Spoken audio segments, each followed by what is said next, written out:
Hello guys, today we'll be discussing about changes in the biology syllabus. Right, as you all know, this year Maharashtra Higher Education Board have changed the syllabus for the 12th standard. Right, मागच्या वर्षीपेक्षा ह्या वर्षीच्या सिलेबसमध्ये काही बदल करण्यात आलेले आहेत. So नेमके ते काय बदल केलेले आहेत, कसे आहेत, ते सगळे बदल आपण ह्या व्हिडिओमध्ये चेक करणार आहोत. राईट, याचा बेसिक पॅरामीटर एवढंच आहे की आपण एकदम कोर बायोलॉजी स्टडी करण्याआधी किंवा नेमकं 12वीचा स्टडी सुरुवात करण्याआधी बदल काय झालेत, चेंजेस काय झालेत, किंवा मला नेमकं वर्षभरात काय स्टडी करायचं आहे, हे सगळं समजून घेणं, हे सगळं लक्षात घेणं खूप इम्पॉर्टंट आहे. सो त्याच्यासाठी आपण हा एक बेसिक व्हिडिओ पाहणार आहोत. राईट, सगळ्यात पहिले मागच्या वर्षीच्या बायोलॉजीच्या सिलेबसमध्ये नेमकं काय होतं. राईट, सो याआधी बायोलॉजीचे टोटल 19 चॅप्टर होते. राईट, ह्या 19 चॅप्टरचे यांना कुठेच असं ॲज अ युनिट्स म्हणून डिवाईड केलेलं नव्हतं, बट हे टोटल 19 चॅप्टर आपल्याला 70 मार्कांसाठी होते. राईट, यातले बरेच सारे टॉपिक, आता जर तुम्ही पाहत असाल की 6व्या रँकला जो फोटोसिंथेसिस चॅप्टर आहे तो चॅप्टर तुम्ही 11वीला स्टडी केला आहे तुमच्या नवीन सिलेबसनुसार. 7व्या पॉईंटला जो रेस्पायरेशन चॅप्टर आहे त्या रेस्पायरेशनमधला बऱ्यापैकी पॉईंट तुम्ही 11वीला स्टडी केला आहे. 16th नंबरला जो एक्सरिशन अँड ऑस्मोरेग्युलेशन आहे तो एक्सरिशन आणि ऑस्मोरेग्युलेशन तुम्ही मागच्या वर्षी 11वीला स्टडी केला. मग आता परत हे सगळे स्टडी करण्याची किंवा परत हे रिपीट करण्याची गरज आहे का, तर नाही. यावर्षी what the board have done is they have change the slight portion of the syllabus. काही पोर्शन चेंज केलेला आहे. नेमकं काय आहे, जर नवीन सिलेबसचा आपण स्टडी केला तर नवीन सिलेबसमध्ये सगळ्यात चांगली गोष्ट म्हणजे यांनी जो पूर्ण सिलेबस आहे तो युनिट वाईज डिवाईड केला. The complete syllabus is divided into 5 basic units. Right, total आपल्याला ह्यावर्षी 5 युनिट स्टडी करायचे आहेत. ह्या 5 युनिटमध्ये एकत्रपणे 15 चॅप्टर्स आहेत and those chapters are for 70 marks. Right, आपण एक एक युनिट काय असणार आहे काय नाही ते सगळं पाहू. पण बेसिक युनिट्सचं इंट्रोडक्शन द्यायचं झालं तर जे 5 युनिट आहेत हे एकदम प्रॉपरली अरेंज केले गेले. सगळ्यात पहिले म्हणजे जर आपण एका लाईफचा विचार केला तर सगळ्यात पहिले येतं रिप्रोडक्शन, म्हणजे एखाद्या ऑर्गॅनिझमचा जन्म. मग ते रिप्रोडक्शन कसं होतं, त्याच्या प्रोसेस काय आहेत ते सगळं आपल्याला ह्या पहिल्या युनिटमध्ये. दुसरं येतं genetics and evolution, second unit जे आहे ते जेनेटिक्स अँड इव्होल्युशनमध्ये आपण काय करतोय की नेमकं त्या काय म्हणतं जे ऑर्गॅनिझम जन्माला आलेलं आहे त्या ऑर्गॅनिझमचे जेनेटिक्स काय असणार आहेत, त्याचे जीन्स काय असतात, त्याचं जेनेटिक मटेरियल कशापासून बनलेलं राहतं, त्याच्यात जे कॅरेक्टर्स येतात ते कुठून येतात, कसे येतात, ते सगळं आपण याच्यात पाहणार आहे. तिसरं जो युनिट आहे दॅट इज फिजिओलॉजी. मग आता एक ऑर्गॅनिझम जन्माला आला आहे, त्याचं जेनेटिक कोडिंग झालं आहे, जेनेटिक स्ट्रक्चर तयार झालं आहे. मग नेक्स्ट येतं त्याचे physiology. Physiology stands for its structure and function. Right, मग फिजिओलॉजीमध्ये आपण काय करतो की त्या ऑर्गॅनिझमची वर्किंग कशी चालू आहे, त्या ऑर्गॅनिझममध्ये कोणते कोणते पार्ट्स आहेत, त्या पार्टची फंक्शनॅलिटी कशी चालू आहे, तो ऑर्गॅनिझम काम कसं करतो आहे, हे सगळं आपण पाहतो थर्ड युनिट दॅट इज फिजिओलॉजीमध्ये. त्याच्यानंतर फोर्थ येतं ॲप्लाइड बायोलॉजी. आता ॲप्लाइड बायोलॉजीमध्ये आपण काय करणार आहे की फॉर एक्झाम्पल आता जे फिजिओलॉजीमध्ये त्या ऑर्गॅनिझमची वर्किंग चालू आहे पण ते करत असताना समजा त्याला काही सप्लिमेंट्स लागतात. समजा तो आजारी पडला किंवा मग काही ॲक्सिडेंट झालं किंवा काय झालं, मग त्याला सपोर्टिव्ह एलिमेंट्स कोणते कोणते, त्याची हेल्थ काय आहे, त्याच्या एन्व्हायरमेंटमध्ये कोणकोणते डिसीज पॅरामीटर्स राहतात, त्या डिसीजची तो रिकव्हरी कशी करतो काय नाही, ते सगळं आपण ॲप्लाइड बायोलॉजीमध्ये पाहणार आहोत. आणि 5th unit is your ecology and environment. याच्यात जो ऑर्गॅनिझम आहे आपला तो organism is surrounded by the environment. मग हे एन्व्हायरमेंट त्या ऑर्गॅनिझमचं नेमकं कसं बनलेलं आहे, त्याच्यात काय काय येतं, त्या ऑर्गॅनिझम चांगलं ठेवण्यासाठी कोण काम करते किंवा पोल्युशन करण्यासाठी कोणते फॅक्टर्स इम्प्लिमेंट होत आहेत, हे सगळं आपण ह्या 5व्या युनिटमध्ये दॅट इज इकॉलॉजी अँड एन्व्हायरमेंटमध्ये पाहणार. Right, this is an overview of your syllabus. आता आपण याच्या पुढच्या स्लाइड्समध्ये एक एक चॅप्टर एक एक युनिटचा स्टडी करू की नेमकं त्या युनिटमध्ये आपल्याला कोणते कोणते पॉईंट स्टडी करायचे. इथे मी एक प्रोबॅबल मार्किंग सिस्टीम डिफाईन करण्याचा प्रयत्न केलेला आहे की जर अजून तरी आपल्याकडे मार्किंग सिस्टीम आलेली नाही आहे पण जर मागच्या वर्षीच्या सिलेबसचा किंवा चॅप्टर्सचा विचार केला तर त्यांच्या बेसिसवर इथे कोणते कसे असू शकतात ते चॅप्टर्स, किती मार्काला असू शकतात, तो एक डिफाईन करण्याचा मी प्रयत्न केला. Right. So let's start with each and every unit. याच्यानंतर येतं unit first, that is reproduction. Right. आता या रिप्रोडक्शन युनिटमध्ये आपल्याला बेसिकली 2 चॅप्टर्स त्यांनी दिलेले आहेत. First is your reproduction in lower and higher plants and second is your reproduction in lower and higher animals. Right.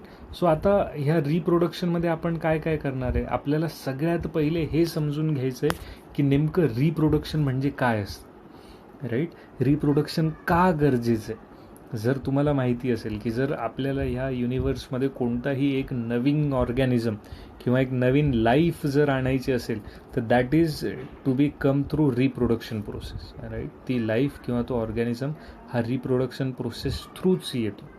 मग ह्या रिप्रोडक्शनसाठीच्या मेथडॉलॉजीज कोणत्या कोणत्या आहेत किंवा रिक्वायरमेंट्स काय काय असतात. राईट. असं तर होत नाही ना की ऑर्गॅनिझम जन्माला आलं आणि लगेच that is capable to carry reproduction. तो एक सर्टन टाईम स्पॅन राहतो की जेव्हा तो ऑर्गॅनिझम केपेबल होतो रिप्रोडक्शन करण्यासाठी. मग हे करत असताना त्याच्यात नेमके काय काय चेंजेस होतात, त्याच्या बॉडीमध्ये काय चेंजेस होतात, काय डेव्हलपमेंट्स होतात, हे बेसिक सिनारिओज आपण ह्या रिप्रोडक्शन युनिटमध्ये पाहणार आहोत. मग याच्यात जर आता आपण प्लांट्सचा विचार केला तर 2 प्रकारचे रिप्रोडक्शन होतात. पहिलं येतं एक सेक्शुअल टाईप ऑफ रिप्रोडक्शन आणि सेकंड येतं असेक्शुअल टाईप ऑफ रिप्रोडक्शन. मग नेमकं हे दोघं टाईप्स काय असतात, सेक्शुअलमध्ये काय येतं, असेक्शुअलमध्ये काय येतं, यांचा मिनिंग काय आहे, हे सगळं आपल्याला ह्या चॅप्टरमध्ये किंवा ह्या युनिटमध्ये डिस्कस करायचं आहे की एक नवीन ऑफस्प्रिंग तयार होण्यासाठी, एक नवीन लाईफ तयार होण्यासाठी कोणत्या कोणत्या गोष्टी, कोणते कोणते पॅरामीटर्स सॅटिस्फाय करावे लागतात तेव्हा ही नवीन लाईफ तयार होऊ शकते. हे सगळं आपण पाहणार आहोत फर्स्ट युनिट, दॅट इज रिप्रोडक्शनमध्ये. राईट. याच्यानंतर जर विचार केला तर आपल्याला सेकंड युनिट दिलं आहे, that is genetics and evolution. आता जसं मी तुम्हाला म्हटलं की एक लाईफ तर जन्माला आलं, एक ऑर्गॅनिझम जन्माला आलं आहे, पण तो जन्माला येत असताना त्याचे काही पॅरेंट्स असतील. राईट. पॅरेंट्सशिवाय तो ऑर्गॅनिझम जन्माला नाही येणार आहे. मग पॅरेंट्सचे बरेच सारे कॅरेक्टर्स ह्या नवीन ऑर्गॅनिझममध्ये येतात. ते का बरं येतात, कसे येतात, कोणते कॅरेक्टर्स नेमके येतात, हे सगळं आपल्याला कुठे पाहिजे आहे. That all part is to be studied in our second unit, that is genetics and इव्होल्युशनमध्ये. राईट. मग याच्यात कोणते कोणते पार्ट्स येणार आहेत, याच्यात येणारे पहिले मेकॅनिझम ऑफ इनहेरिटन्स, त्याच्यानंतर मग व्हॅरिएशन म्हणजे काय, क्रोमोझोमल बेसिस येणार आहे. ह्या पूर्ण युनिटमध्ये ना बेसिकली आपल्याला 3 चॅप्टर स्टडी करायचे. पहिला चॅप्टर आहे inheritance and variation, second chapter आहे मोलेक्युलर बेसिस ऑफ इनहेरिटन्स आणि तिसरा चॅप्टर आहे origin and evolution of life. Right. आता याच्यात काय येणार आहे, पहिलं इनहेरिटन्स अँड व्हॅरिएशनमध्ये आपण काय बघतोय तर त्याच्यात आपण बघतोय की नेमके आपण जे म्हणतो की आईवडिलांचे कॅरेक्टर्स आपल्यामध्ये दिसतात, ते नेमके कॅरेक्टर्स येण्याचा काय संबंध आहे, का बरं ते कॅरेक्टर्स दिसतात. काही ऑर्गॅनिझम्समध्ये आईवडिलांचे कॅरेक्टर न दिसता आजी आजोबांचे दिसतात. राईट. मग हे आजी आजोबांचे कॅरेक्टर्स कुठून येतात, का बरं दिसतात, नेमके तेच कॅरेक्टर. मग काही वेळेस असं पण होतं काही आईचे कॅरेक्टर दिसतात, काही वडिलांचे कॅरेक्टर असतात, दोघं एकत्र नाही होत. मग हे इनहेरिटन्स अँड व्हॅरिएशनमध्ये आपण हे स्टडी करणार आहे की नेमके हे कॅरेक्टर्स का येतात, ते कसे ट्रान्सफर केले जातात, ते सगळं. सेकंड जो चॅप्टर आहे ह्या युनिटमधला आपला मॉलिक्युलर बेसिस ऑफ इनहेरिटन्स, त्याच्यामध्ये आपण पाहणार आहोत की आता तुम्हाला माहिती असेल आपण जेव्हा लास्ट इयरला 11वीला structure of a cell discuss करत होतो त्याच्यात आपण पाहिलं होतं DNA म्हणून एक पॉईंट होता. राईट. न्यूक्लियसच्या मध्ये DNA होता आणि तो DNA काय करत होता, तो DNA त्या सेलचं जेनेटिक स्ट्रक्चर डिफाईन करत होता. राईट. मग आपल्या बॉडीमध्ये हे DNA आणि RNA असे 2 जेनेटिक स्ट्रक्चर्स राहतात.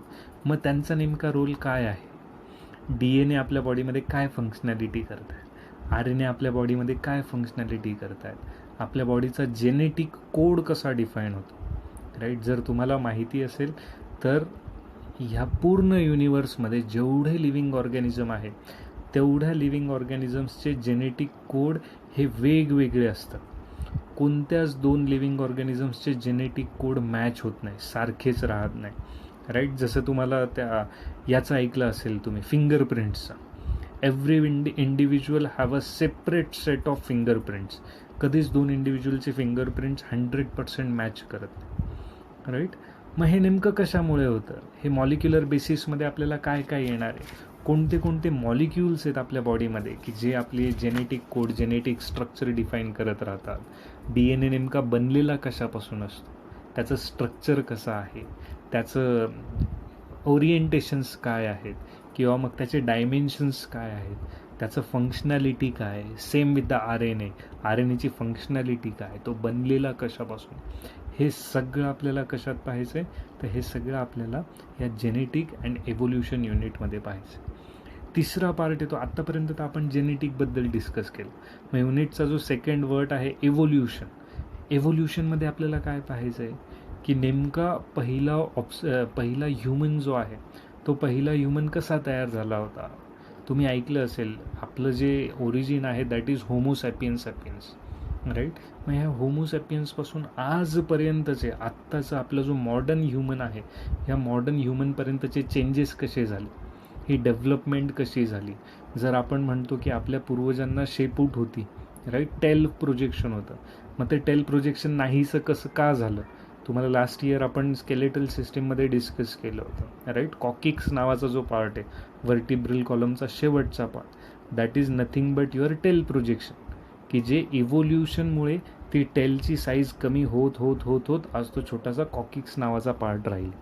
मग हे नेमकं काय चेंजेस झाले, हे इव्होल्युशन कसं झालं, हे सगळं आपल्याला कशात पाहायचं आहे? हे सगळं आपल्याला इव्होल्युशन चॅप्टरमध्ये पाहायचं. मग आता इव्होल्युशन होत असताना फक्त ह्युमन्सचं इव्होल्युशन झालं का? नाही. बऱ्याच साऱ्या इतर ॲनिमल्सचंही इव्होल्युशन झालं, बऱ्याच साऱ्या प्लांट्समध्ये पण इव्होल्युशन झालं. मग ह्या सगळ्यांचे एक्झाम्पल्स, ह्या सगळ्यांचा स्टडी आपल्याला हे सेकंड जे युनिट आहे आपलं जेनेटिक्स अँड इव्होल्युशन, ह्या युनिटमध्ये करायचं आहे. येतं आहे लक्षात? याच्यानंतर तिसरं युनिट येतं, दॅट इज फिजिओलॉजी, राईट. म्हणजे आत्तापर्यंत आपण डिस्कस केलं की एक ऑर्गॅनिझम जन्माला कसं येणार आहे, त्या ऑर्गॅनिझमला त्या जन्म घेतल्यानंतर, ते डेव्हलप झाल्यानंतर त्याचे जेनेटिक कोडिंग कसं राहणार आहे, त्याची स्ट्रक्चर, त्याची काय म्हणतात त्याला, एक DNA किंवा RNA कसं राहणार आहे. आणि आता तिसरं चॅप्टर आपण स्टडी करणार आहे, किंवा तिसरं युनिट आपण स्टडी करणार आहे, दॅट इज फिजिओलॉजी, राईट. आता ह्या फिजिओलॉजी युनिटमध्ये स्टडी करताना आपण काय पाहणार आहे? तर फिजिओलॉजीमध्ये स्टडी करताना आपण जे काही ऑर्गॅनिझम्स आहेत, राईट, जे काही आपले लिव्हिंग ऑर्गॅनिझम आहे, त्या लिव्हिंग ऑर्गॅनिझममध्ये नेमकं त्यांची फंक्शनॅलिटी कशी चालते, असे कोणते पार्ट्स आहेत की ते काम करत आहे. मग त्याच्यामध्ये स्टडी करत असताना आपल्याला 4 चॅप्टरचा स्टडी करायचा. त्याच्यातलं पहिलं चॅप्टर आहे प्लांट वॉटर रिलेशन, की प्लांट्सला फंक्शनॅलिटी करण्यासाठी आपण लास्ट इयरला फोटोसिंथेसिसमध्ये काय पाहिलं की प्लांट्सला जर काम करायचं आहे तर त्यांना 3 फॅक्टर्स सगळ्यात महत्त्वाचे लागतात. कोणते कोणते? सनलाईट, कार्बन डायऑक्साईड आणि वॉटर, राईट. मग नेमकं हे वॉटरचं आणि प्लांटचं रिलेशन काय आहे, प्लांट सगळे हे वॉटर ॲब्झॉर्ब कसं करतात, ते त्यांच्या लीफपर्यंत कसं पोहोचवलं जातं, हा सगळा स्टडी आपण कुठे करणार आहे? हा सगळा स्टडी आपण करणार आहे प्लांट वॉटर रिलेशन ह्या चॅप्टरमध्ये, राईट. याच्यानंतर आपण काय करणार आहे? तर याच्यानंतर आपलं नेक्स्ट युनिट जे आहे ते आहे plant growth and mineral nutrition, right. पहिल्या चॅप्टरमध्ये आपण फक्त त्या दोघांचं को रिलेशन पाहिलं की प्लांटचं आणि वॉटरचं को रिलेशन काय आहे, प्लांटचं आणि वॉटरचं नेमकं कनेक्टिव्हिटी काय आहे. आता सेकंड पार्टमध्ये आपण काय पाहणार आहे की प्लांटची ग्रोथ नेमकी कशी होते, राईट. कोणत्या फेजेस थ्रू ह्या प्लांटची ग्रोथ होते. असं तर होत नाही की एक बी मी आज जमिनीत लावली आणि उद्या लगेच त्याच्यापासून एकदम मोठं झाड तयार झालं, असं तर होत नाही. आता समजा आत्ता सध्या आंब्याचं सीझन चालू आहे, असं तर होत नाही ना की आज मी आंब्याचं झाड लावलं किंवा कोय जमिनीत लावली आणि उद्या लगेच मस्त त्याला आंब्याचं झाड आलं आणि त्याला लगेच आंबे लागायला लागले, राईट. एक सर्टन पिरियड ऑफ टाईम द्यावा लागतो की ज्या वेळेनंतर ते प्लांट तयार होतं, ते प्लांट डेव्हलप होतं फ्रुटिंग करण्यासाठी, राईट. मग हे फेजेस कोणते आहेत, हे फेजेस काय आहेत, हे ग्रोथचे त्याचे काही चार्ट्स आहेत का, कोणते काही प्रकार आहेत का, टाईप्स ऑफ ग्रोथ आहेत का, हे सगळं आपल्याला ह्या सेकंड चॅप्टरमध्ये पाहायचं आहे. That is plant growth and mineral nutrition. Mineral न्यूट्रिशनमध्ये आपण म्हणतो की आता प्लांटला ग्रोथ करण्यासाठी तुम्हाला माहिती असेल बरेच सारे आजकाल शेतीमध्ये बरेच सारे पेस्टिसाइड्स आणि हर्बिसाइड्स ते वापरले जातात. मग ह्या नेमका ह्या सगळ्यांचा रोल काय आहे, त्या पेस्टिसाइड्समध्ये काय असतं नेमकं, राईट. तुम्ही ऐकलं असेल किंवा पाहिलं असेल, ज्यांचं शेतीचं बॅकग्राऊंड आहे त्यांनी पाहिलं असेल की एक गोणी येते युरियाची, त्याच्यावर लिहिलेलं असतं NKP, राईट. हे नेमकं NKP काय असतं, कशासाठी वापरतात, हे सगळं आपल्याला हे जे युनिट आहे plant growth and mineral nutrition ह्या चॅप्टरमध्ये आपल्याला पाहायचं आहे, राईट. याच्यानंतरचा चॅप्टर येतो रेस्पायरेशन अँड सर्क्युलेशन, राईट. आता तुम्ही म्हणाल सर रेस्पायरेशन तर आमचं मागच्या वर्षी स्टडी करून झालेलं आहे, मग परत कशासाठी पाहिजे रेस्पायरेशन. तर आता ह्या वर्षी मागच्या वर्षी आपण स्टडी करताना काय केलं होतं, मागच्या वर्षी रेस्पायरेशन चॅप्टरमध्ये आपण पाहिलं होतं की आपल्या बॉडीला वर्किंग करण्यासाठी जी काही एनर्जी लागते ती एनर्जी प्रोड्यूस कशी होते, ती एनर्जी तयार कशी केली जाते, राईट. पण ह्या वर्षी आता आपण नेमकं रेस्पायरेशनमध्ये काय पाहणार आहोत, तर ह्या वर्षी आपण रेस्पायरेशनमध्ये पाहणार आहोत की प्लांट्समध्ये किंवा ॲनिमल्समध्ये, ह्युमन्समध्ये हे जे एक्सचेंज ऑफ गॅस आहे, आपण हवेतून ऑक्सिजन आपल्या बॉडीमध्ये घेतो आणि बॉडीतला कार्बन डायऑक्साईड बाहेर टाकतो. तर हे एक्सचेंज ऑफ गॅस नेमकं कसं काम करतं, त्याची गरज काय, आपल्या बॉडीला ऑक्सिजनच का पाहिजे, का नायट्रोजन नको, राईट. किंवा मग कार्बन डायऑक्साईड तर एकदम फ्री आजकाल तर मार्केटमध्ये किंवा एन्व्हायरमेंटमध्ये एकदम फ्रीली अवेलेबल आहे कार्बन डायऑक्साईड, मग कार्बन डायऑक्साईड का नाही चालत आपल्या बॉडीला, ऑक्सिजनच का पाहिजे, राईट. सो ह्या सगळ्या गोष्टी आपल्याला ह्या रेस्पायरेशन चॅप्टरमध्ये पाहायच्या आहेत. मग नेमकं रेस्पायरेशन करताना आपल्या बॉडीतले कोणते ऑर्गन्स काम करतात, राईट.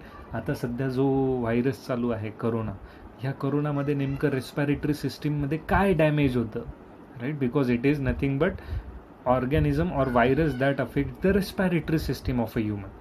मग नेमकं रेस्पायरेटरी सिस्टीममध्ये असं काय अफेक्ट होतं या करोना व्हायरसमुळे, कोविड-19मुळे, हे सगळं किंवा ह्या रिलेटेड गोष्टी आपल्याला ह्या रेस्पायरेशन पॉईंटमध्ये पाहिजे. याच्यात सेकंड पॉईंट येतो सर्क्युलेशनचा, राईट.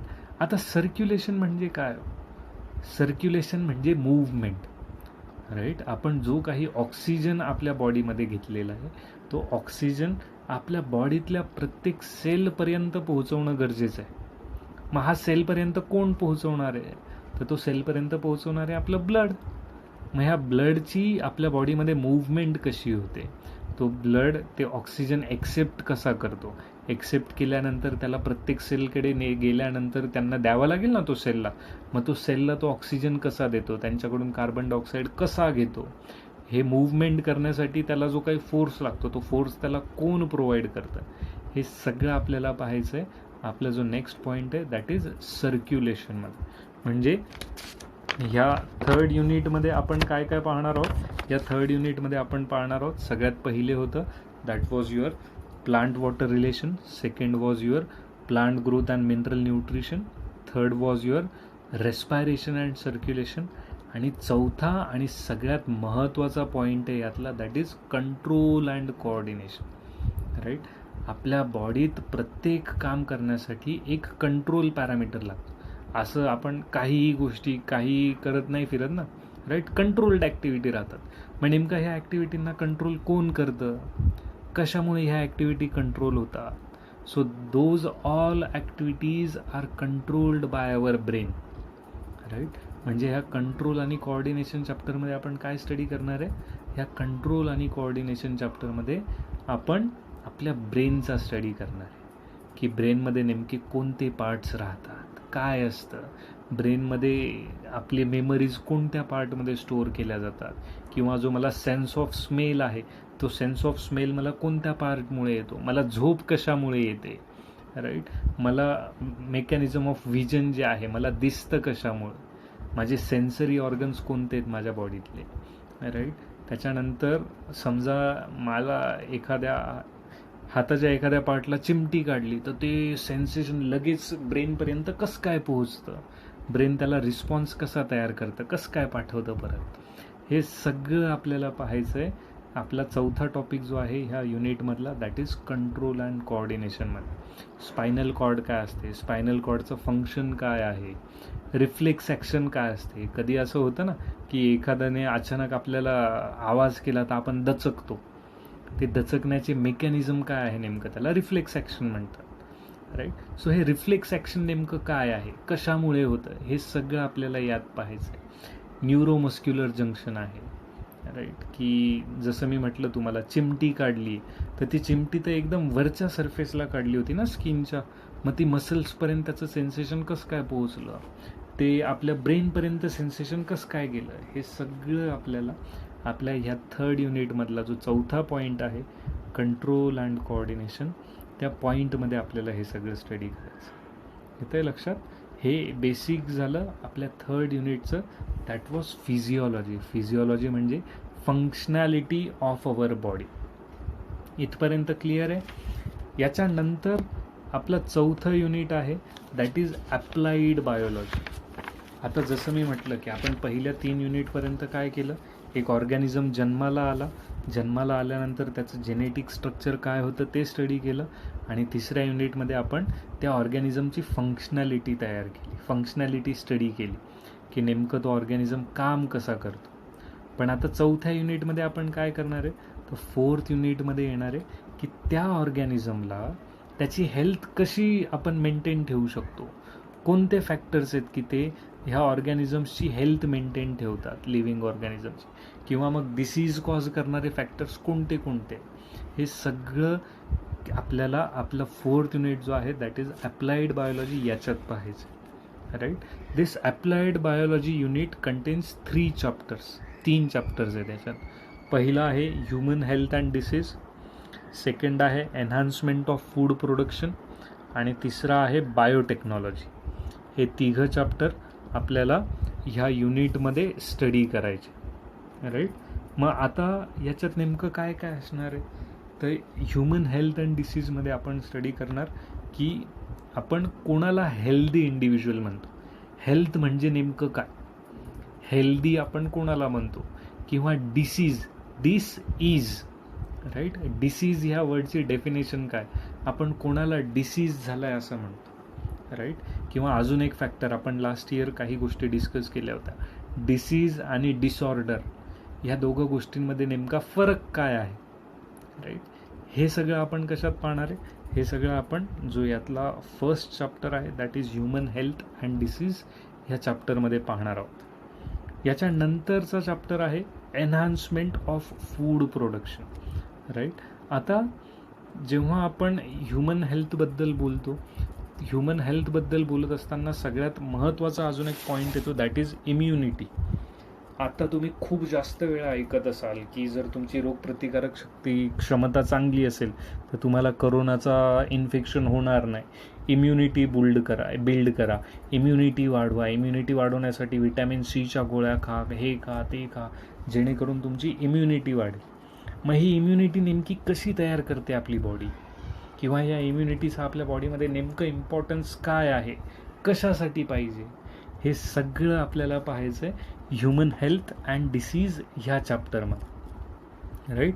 अँटीबॉडीज नेमक्या काय असतात, त्या अँटीबॉडीज कशा तयार होतात, त्या अँटीबॉडीज एखाद्या व्हायरसला आपल्या बॉडीमध्ये काम करण्यापासून कसं थांबवतात, हे सगळं आपण पाहणार आहोत ह्या युनिटमध्ये, राईट. याच्यानंतर जसं मी म्हटलं याचा नेक्स्ट चॅप्टर आहे that is enhancement of food production, right. आता ह्युमन्सला जर हेल्दी लाईफ जगायची असेल तर सगळ्यात महत्त्वाचं आहे की त्यांची फूड रिक्वायरमेंट सॅटिस्फाय करायला हवी, राईट. जी काही अन्नाची गरज आहे ती अन्नाची गरज सॅटिस्फाय करायला हवी. पण फक्त काहीही खायला देऊन चालणार आहे का, नाही. तर एक हेल्दी फूड सप्लिमेंट देणं किंवा हेल्दी फूड प्रोव्हाइड करणं खूप गरजेचं आहे. मग नेमकं हे हेल्दी फूड म्हणजे काय, तर हेल्दी फूड म्हणजे food which is higher in its nutritional value, असं अन्न की ज्याच्यात न्यूट्रिशनल व्हॅल्यू खूप स्ट्रॉंग आहे, चांगलं न्यूट्रिशन त्यात आहे, राईट. मग हे न्यूट्रिशनल व्हॅल्यू वाढवण्यासाठी फूडचे आपण काय करू शकतो? आजकाल बऱ्याच नवीन नवीन टेक्नॉलॉजीज मार्केटमध्ये आलेल्या आहे फार्मिंगसाठी, शेतीसाठी, की ज्याच्याने आपण काय करतो, फूडची न्यूट्रिशनल व्हॅल्यू वाढवतो, फूडची किंवा फार्मिंगची यील्ड वाढवतो, राईट, जास्तीत जास्त उत्पन्न घेण्याचा प्रयत्न करतो कमीत कमी जागेत. मग हे सगळं वाढवण्यासाठी नवीन नवीन स्पीसीज आल्या मार्केटमध्ये, राईट, की हायब्रिड. आता रिसेंटली मी काही फ्रूट्स पाहिले होते, पेरू, 1 ते 1.5 किलोचा एक सिंगल पेरू होता, राईट. मग ह्या हायब्रिड स्पीसीज कसं काय बनवल्या गेल्या, कशासाठी बनवल्या गेल्या, राईट. किंवा आता जर तुम्हाला काही रोग माहिती असतील जे यांच्यावर पडतात, फॉर एक्झाम्पल जर आपण डाळिंबबद्दल बोललो तर डाळिंबवर तेल्या आजार पडतो, तेल्या रोग पडतो, राईट. मग त्या तेल्या रोगापासून प्रोटेक्शन करण्यासाठी आपण नवीन स्पीसीज बनवल्या डाळिंबच्या, की ज्या रेजिस्टंट आहे त्या ऑर्गॅनिझमला, त्या काय म्हणतो आपण त्याला, त्या डिसीजला रेजिस्टंट आहे. मग हे सगळं प्रोडक्शन कसं केलं गेलं, कशासाठी केलं, राईट, हे सगळं आपण पाहणार आहोत. आपला नेक्स्ट चॅप्टर आहे, that is enhancement of food production. Food production वाढवण्यासाठी काय करायचं, कसं करायचं ते सगळं. आणि याच्यातला शेवटचा चॅप्टर आहे बायोटेक्नॉलॉजी, राईट. तुम्ही जसं 10th ला बायोटेक्नॉलॉजी ह्या चॅप्टरचा स्टडी केलेला, राईट. बायोटेक्नॉलॉजी म्हणजे काय?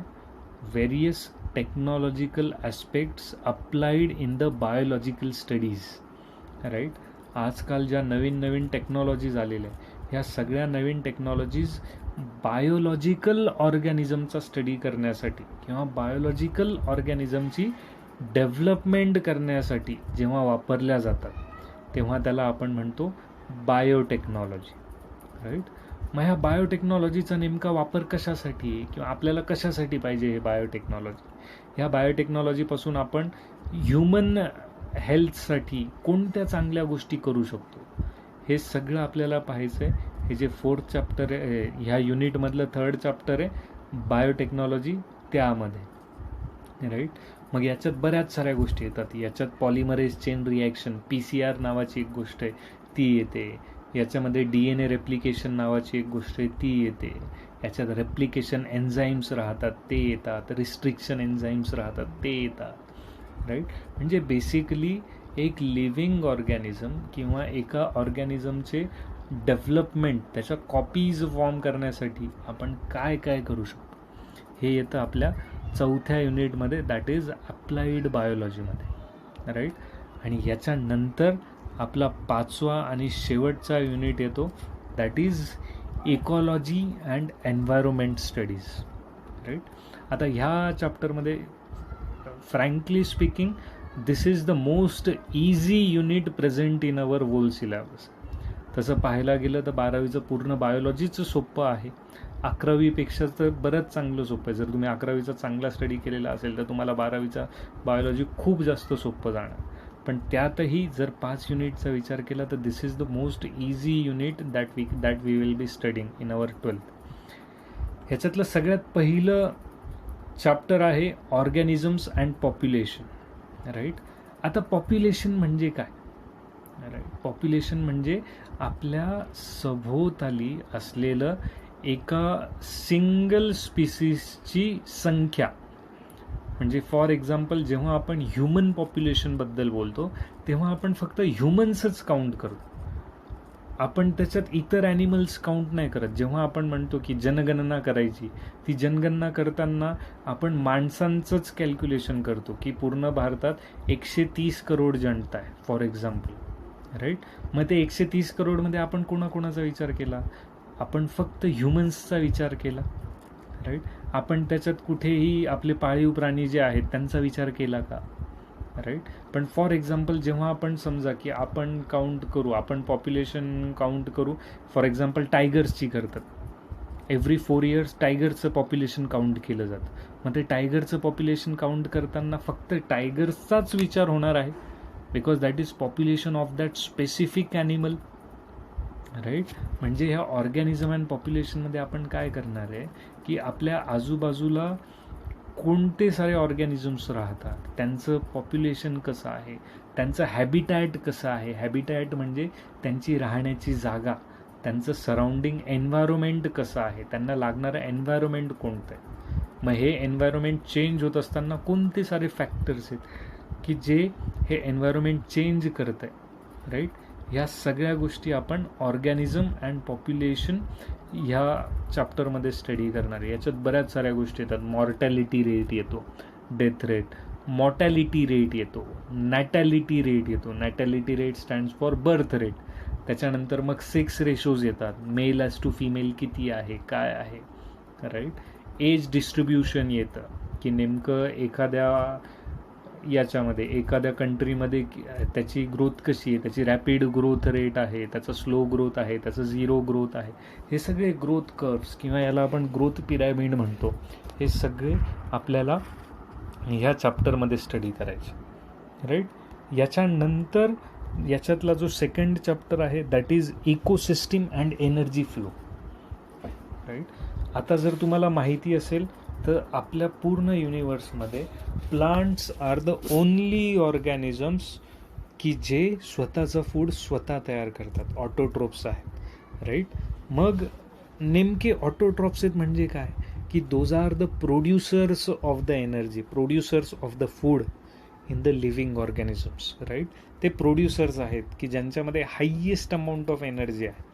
मग त्यांच्यापासून आपण येतो प्रायमरी कन्झ्युमर्स, राईट.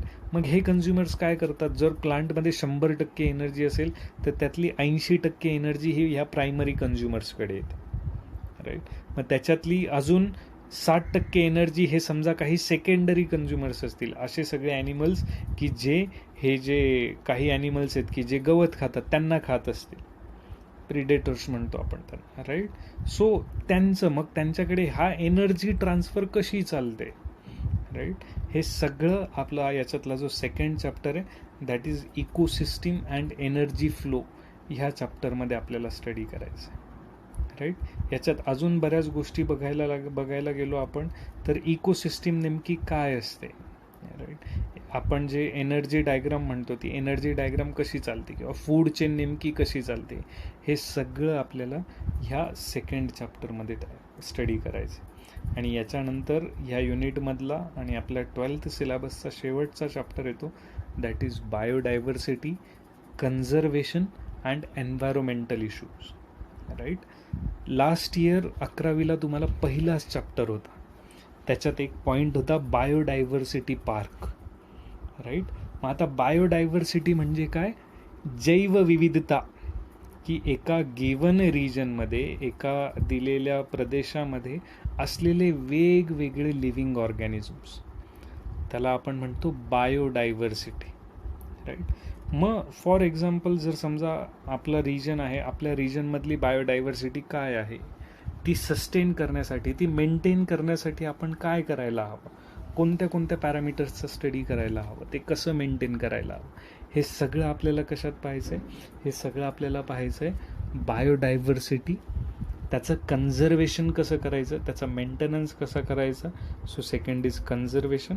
आणि तिसरा पार्ट येतो एन्व्हायरोमेंटल इश्यूज, राईट, की जे आज आपण सगळ्यात जास्त फेस करतोय, global warming, right. Global warming is the most common we can say environmental issues that we are facing right now.